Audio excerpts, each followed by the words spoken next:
Tapi karena terlalu banyak ilmuwan yang melihat Jenny sebagai peluang, disitulah masalahnya mulai besar.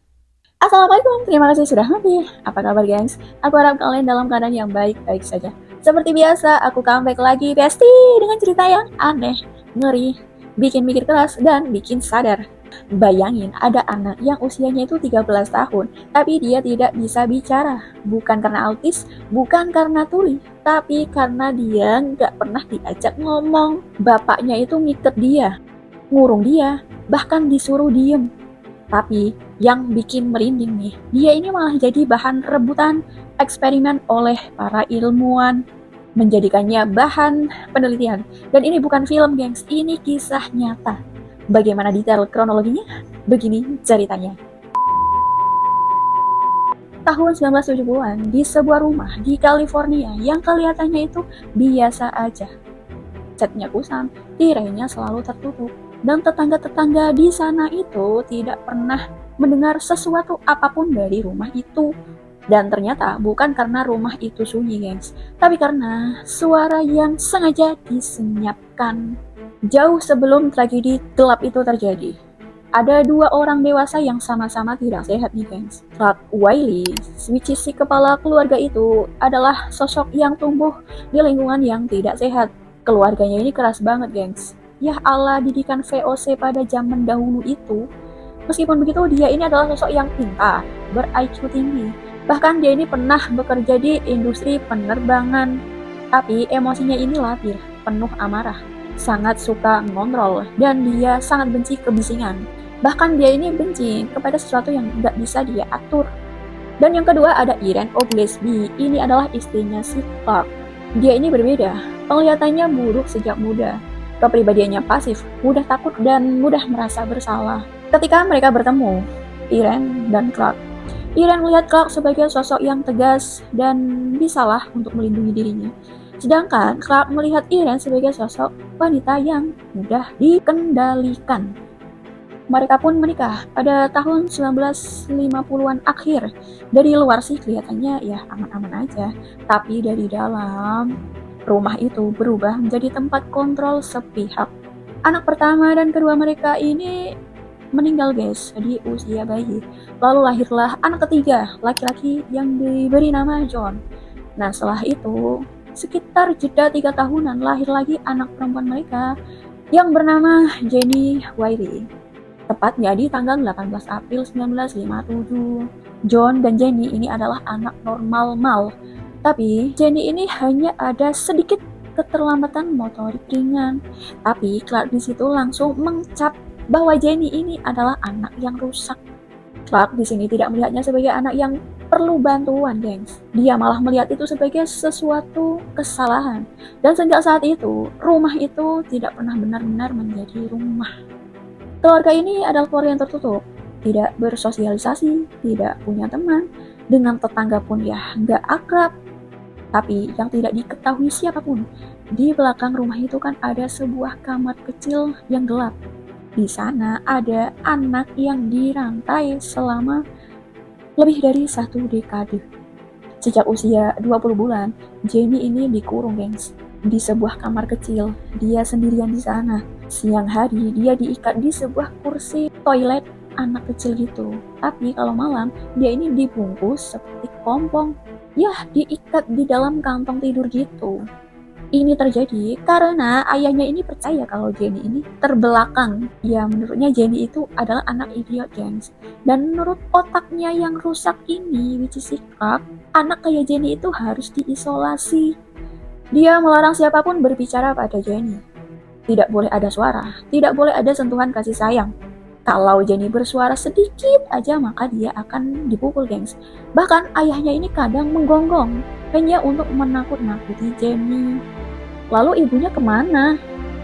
Sebenarnya ibunya itu ada, gengs. Ya selalu ada untuk Jenny. Ya tapi itu karena di keluarga itu yang paling berkuasa adalah si Clark. Maka ya Irene itu ya cuma bisa bilang, aku tahu ini salah, tapi aku takut.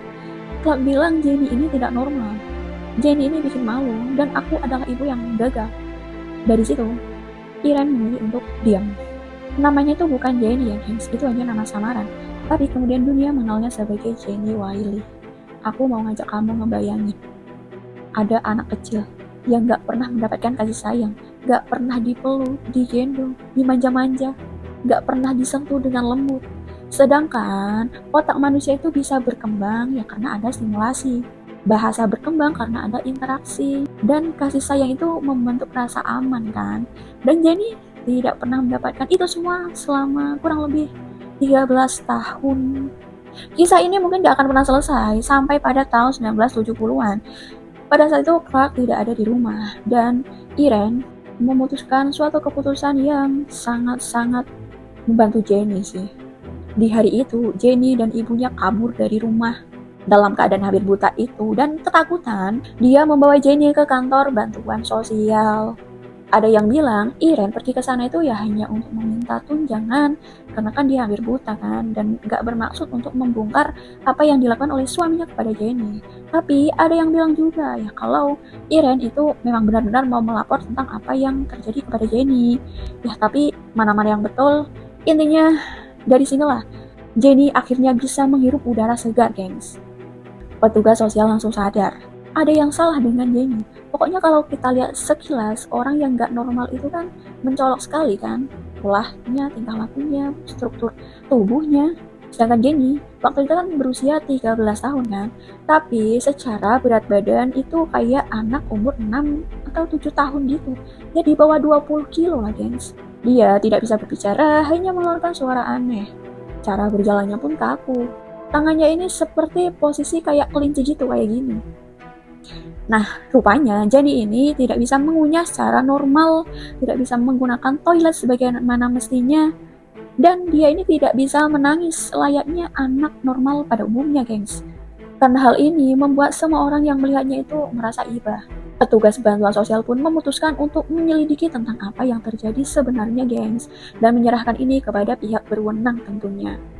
Ketika polisi masuk ke rumah itu, mereka menemukan kamar kecil yang gelap, bau menyengat, dinding yang penuh dengan goresan, dan ada tempat duduk. Yang ini adalah tempat duduk Jenny diikat di sana selama lebih 1 dekade. Lalu beberapa hari setelah kasus penelantaran Jenny ini terkuak ke publik, Clark Wiley menghadapi investigasi kepolisian, gengs. Ancaman tuntutan pidana atas penelantaran dan kekerasan anak. Publik pun mulai menyorotinya nih, gengs. Namun pada tanggal 20 November 1970, Clark memutuskan untuk mengakhiri hidupnya, di mana dia belum sempat diadili kan. Ini tuh hanya serang beberapa hari aja loh setelah dia ketahuan melakukan hal tersebut kepada Jenny. Menurut laporan resmi, Clark ini menembak kepalanya sendiri menggunakan pistol. Dia meninggalkan catatan singkat. Isi catatan itu dilaporkan hanya terdiri dari beberapa kata saja. Salah satunya ini berbunyi, "The world will never understand." Dunia gak akan paham, katanya. Irene sendiri awalnya didakwa, tapi akhirnya dibebaskan. Ya karena tidak ada bukti, dan Irene juga termasuk korban kan, korban domestik, dan sepenuhnya dia tidak berdaya. Harusnya kan selesai kan, Clark udah gak ada nih. Tinggal Jenny, ibunya, dan kakaknya. Harusnya mereka bisa hidup aman, sejahtera, bahagia tanpa tekanan kan. Tapi dari sinilah cerita malah berubah arah, gengs. Jenny ini udahlah menjadi korban, dia malah menjadi eksperimen hidup oleh para ilmuwan. Katanya, ya karena ada satu pertanyaan besar. Apakah manusia bisa belajar bahasa setelah melewati masa krisis perkembangan? Nah, setelah dievakuasi, Jenny dibawa ke Rumah Sakit Anak Los Angeles untuk evaluasi medis dan psikologis.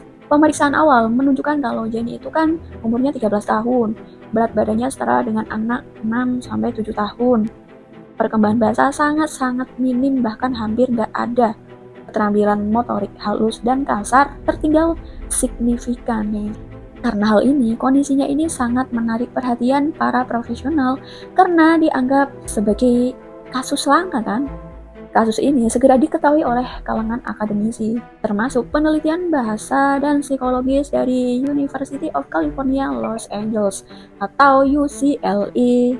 Salah satu figur penting dalam penelitian bahasa pada periode tersebut adalah Ibu Susan Curtis. Dia ini adalah seseorang linguis muda yang kemudian terlibat dalam studi perkembangan bahasa yang dimiliki oleh Jenny.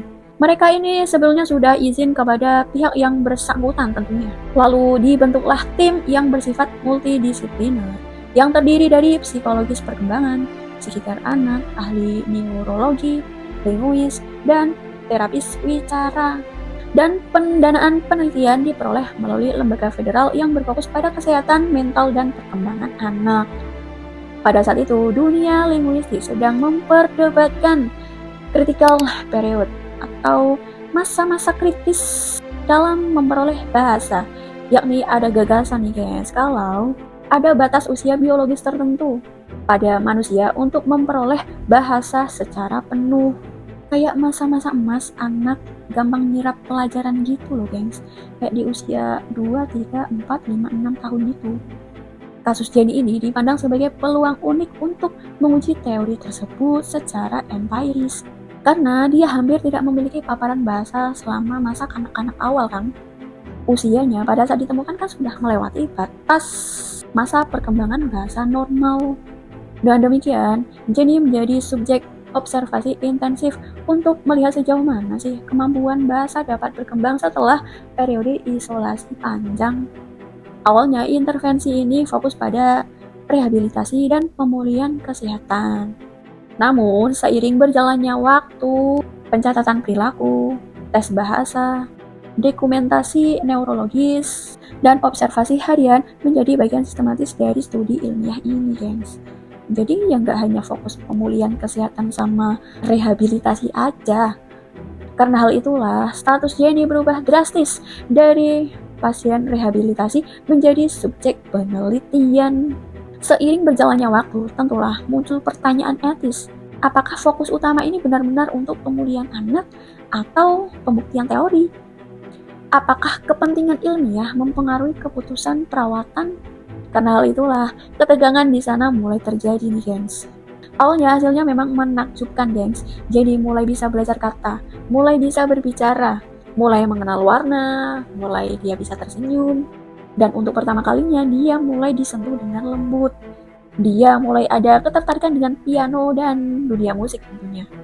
Tapi karena terlalu banyak ilmuwan yang melihat Jenny sebagai peluang, disitulah masalahnya mulai besar. Ada tuduhan bahwa para peneliti ini malah lebih fokus kepada publikasi dan reputasi ilmiah daripada kesejahteraan Jenny sendiri. Lalu tentang hak asuh dan kontrol penelitian, siapa yang berhak menentukan terapi? Siapa yang boleh meneliti? Ini jadi sumber gesekan internal, gengs. Selain itu, penelitian mereka itu tidak di satu tempat, gengs. Jadi ini dipindah-pindah. Jadi pada saat penelitian tentang psikolog ya dia di rumah ilmuwan psikolog, kalau penelitian tentang neurologi ya dia berada di tempat ilmuwan neurologi dan sebagainya. Ini yang justru membuat kondisi emosionalnya tidak stabil juga kan. Ironis ya, anak yang seharusnya dipulihkan malah berada di tengah-tengah konflik orang dewasa yang sibuk debat teori. Semakin lama, tujuan awal pun mulai kabur, gengs. Apakah mereka benar-benar menyembuhkan Jenny? Atau mereka ini terlalu sibuk mengumpulkan data? Bahkan beberapa laporan ini menyebutkan, di rumah asuh tertentu, Jenny kembali mendapatkan kekerasan. Dia kembali membungkam dirinya, dan tentu ini membuat perkembangan bahasanya ikut mundur. Dan setelah kekacauan itu terjadi pada tahun 1975, ya setelah sekitar kurang lebih 4 tahunan Jenny terombang-ambing diperebutkan oleh para ilmuwan, ibunya ini memutuskan untuk menuntut para peneliti. Kenapa? Ya karena menurutnya itu semua itu hanya memanfaatkan Jenny saja tanpa memperhatikan hak-hak yang seharusnya Jenny juga berhak gitu, kayak hidup normal kayak umumnya kan. Dia ini malah bolak-balik diteliti sana kemari, direbutkan. Karena hal itulah tuntutan dikabulkan. Dana penelitian otomatis dihentikan, tim peneliti terpecah, ada yang saling menyalahkan karena metode lah, etika lah, dan menyalahkan hasil penelitian. Semua praktek eksperimen itu dihentikan dan para ilmuwan dilarang keras untuk menemui Jenny dalam alasan apapun. Setelahnya, lokasi Jenny langsung dirahasiakan nih, gengs, diamankan kan.